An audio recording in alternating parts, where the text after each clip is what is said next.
Par exemple, quand je suis dans des Uber, je rentre tard le soir et certains Uber sont hyper lourds. Ils me font peur, hein, limite. Tu te sens en fait comme coincé en fait dans sa voiture. Hein. S'il est lourd, s'il me demande mon Instagram, je vais lui donner en le bloquant après. Mais tu vois, tu te dis, je me dois d'être entre guillemets gentille pour pas que il pète un câble et qu'il me fasse du mal. C'est horrible, hein. Mais parfois tu te dis bon, je vais être gentille, je vais adoucir. Après, moi, j'ai pas ce rapport de vision d'être une femme et de ressentir ça.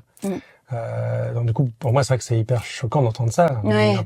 Pas qu'il pète un câble et qu'il soit brutal. Chaud quand même, quoi, d'arriver là. Même si tu dis non, tu vois, il insiste. T'es séquestré dans sa voiture. Il fait nuit, t'es seul avec lui. Tu te dis. Et encore Uber, entre guillemets, t'as quand même accès. Enfin, tu sais qui c'est. Au pire, tu peux porter une plainte. Enfin, le mec, il fera jamais rien parce que c'est dangereux pour lui. Oh, il y a eu des histoires avec Uber. Ah ouais. Ils sont débiles. Des hommes qui prennent le compte d'un cousin. D'accord. Non, mais il y a eu des histoires, hein. Uber, il y a eu pas mal de problèmes.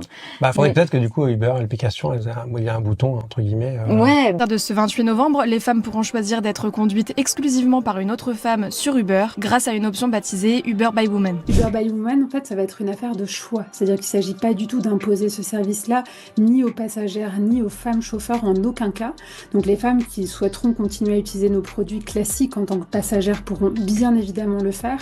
Et quant aux femmes conductrices, elles auront la possibilité de ne pas ouvrir ce produit dans leur application et de ne pas le choisir s'il ne leur convient pas. Les utilisatrices de l'application sont déjà ravies de cette nouveauté. Je pense que c'est une très très bonne chose en fait que les femmes puissent choisir en fait soit prendre un homme ou soit d'être plus en sécurité avec une femme. Je trouve que c'est une bonne chose. Cette conductrice Uber, l'ajout de cette option est également rassurant. C'est une très très bonne idée. Parce que, par exemple, si j'ai ma fille qui sort, au lieu d'aller chercher ma fille la nuit, je pourrais réserver un Uber for Woman. Il y a peu de risques avec une femme qu'avec un homme quand même. En cas d'absence de femme chauffeur disponible, l'option ne sera pas visible au sein de l'application. Faute d'outils pour vérifier que la cliente soit effectivement une femme, les chauffeuses pourront annuler la course sans pénalité si un homme venait finalement à se présenter.